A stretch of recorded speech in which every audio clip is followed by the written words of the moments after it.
also situations where artists have received success and have used success very well to help them and to help their work be able, to continue to develop. So also it can be used very well. As far as artists cashing in, I can, in this instance, speak about myself. I make very few works, even though I make works in addition. I like to think about my work for a while, let it resonate, and then produce it. It may work out that I make 20 works a year at maximum. And I have maintained 35% of all of my pieces that I've made. And there are a lot of them I could be cashing in for many years now, and I just have no desire to. It means much more to me to be able to have these works. I created them, and I want to be able to have them for my future. And when I say my future, no matter what I want to do with them, if I want to display them or what, but they're never available.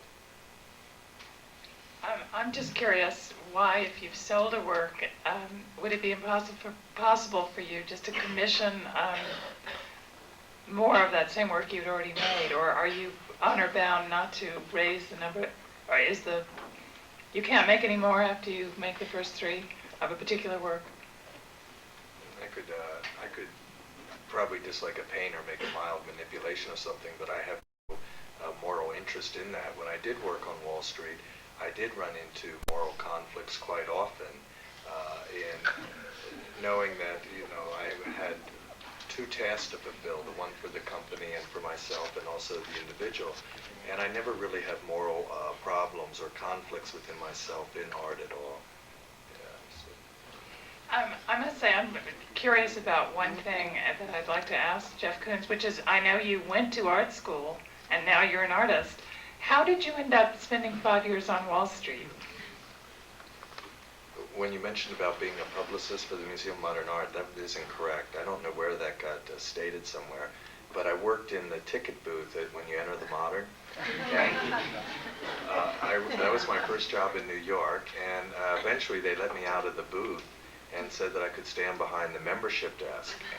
And standing there, I was very bored, and I just realized that nobody was trying to sell memberships. They were just processing them. People would come up and just say, here, I want to renew my membership.